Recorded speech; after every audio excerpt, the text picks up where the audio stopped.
আমি মোদী সরকারকে বলতে চাই যে এই সমস্ত দুর্নীতি জানে এই সীমান্ত এলাকায় না হয়, তারা উভয়ে বসে একটা মিউচুয়াল করুক। এভাবে অন্যায় অত্যাচার কিন্তু বরদাস্ত করা যাচ্ছে না। তাদেরও ঘুম হারাম, বর্ডার গার্ডেরও ঘুম হারাম। তারা কোনো রকম করে ভারতের কাঁটাতার পাস করে দিলি ওরা আপনার নিজ গতিতে চলছে ভারত সরকার, এবং ভারত সরকারের সৈনিকেরাও নিজ গতিতে চলছে। এভাবে চলাফেরাটা কিন্তু আমি মেনে নিতে পারছি না। এখানে চরম একটা অমানবিকতার একটা পরিচয় তারা দিয়েছেন। আসলে কি দেখছেন আপনারা সকাল থেকে? তো দেখছেন এখানে কি অবস্থা ঘটেছে এখানে। এই সকাল থেকে আমরা দেখছি কি যে লোকগুলা বসছিল ওখানে, হ্যাঁ, ওই ছায়া থেকে ওদেরকে এই রোদের মধ্যে ছাতা নাই, কিছু নাই, পানি নাই, খাওয়া নাই, দাওয়া নাই, তাদেরকে ওখান থেকে তাড়িয়ে দিয়েছে। এলে বাংলাদেশের সম্পূর্ণ ছাতি বাংলাদেশের লোক দিয়ে পাঠালছে। আমার একটা ছোট্ট পোতা বিস্কুট আর ওই পানি লেগে গেছে, তাদেরকে দিয়ে চলে এসেছে। হ্যাঁ, কই বাবা আমরাকে বিড়ি দিবে না, কই বাবা রে পানি আর বিস্কুটটা দিলাম, এটাই তো বেশি দিয়ে দিলাম। তাদের সকাল থেকে কোনো খাওয়া দাওয়ার কোনো নাম কথাই নেই। তারা এখানে কারা কারা আছে? আমরা দেখতে পাচ্ছি যে 3জন পুরুষ আছে, 3জন নারী আছে, শিশু কয়েকজন আছে। আপনি কি দেখছেন? 9 জন টোটালে। কারা কারা আছে আসলে? 3জন পুরুষ, 3জন মহিলা এবং বাচ্চা কাচ্চা সহ 9 জন।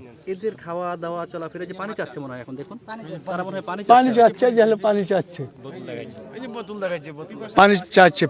সকাল থেকে তারা কিছু খায়নি। হ্যাঁ, এই যে আমার এই পোতাটা, এখন এদের কি অবস্থা হবে আসলে?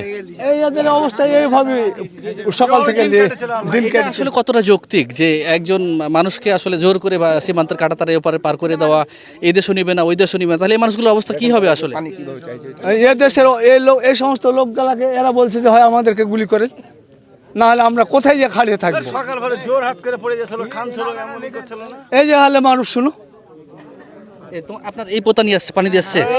আচ্ছা, তুমি তাদেরকে পানি দিয়ে আসছো? হ্যাঁ, কি কি দিয়ে আসছো তাদেরকে? সবজি, বিস্কিট এবং আরো অনেক কিছু বিস্কিট ছিল, আর পানি 3 বোতল। এই সময় কি বলছো তারা? তারা বলছে যে একটা লোক বলছে যে এরকম এরকম তুমি তো অনেক উপকার করলা এবং আর একটা উপকার করো না। আমি বললাম কি? তখন বলছে যে আমাকে 1 প্যাকেট বিড়ি এনে দাও। আমি বললাম না, এটাই বিজিবি আনতে দিচ্ছিল না, এটাই এনে দিলাম, এটাই আপনারা খান, আর বিড়ি টিড়ি নাই, আর আসতে দিবে না গেলেও। এটাই বলে আমি চলে আসছি। এখন বিএসএফ এর পক্ষ থেকে বিএসএফ আসতে শুরু করেছে, কি পতাকা বৈঠক কি হবে মনে হচ্ছে? পতাকা বৈঠক হবে। পতাকা বৈঠক হবে।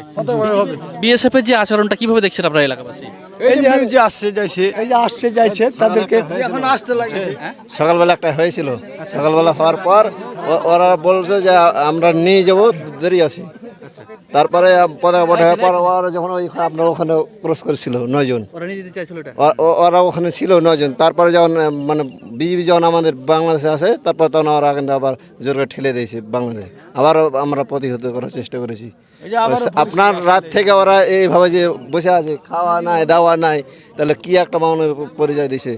ওদের লোকজন তো অমানবিক পরিচয় দিয়েছে।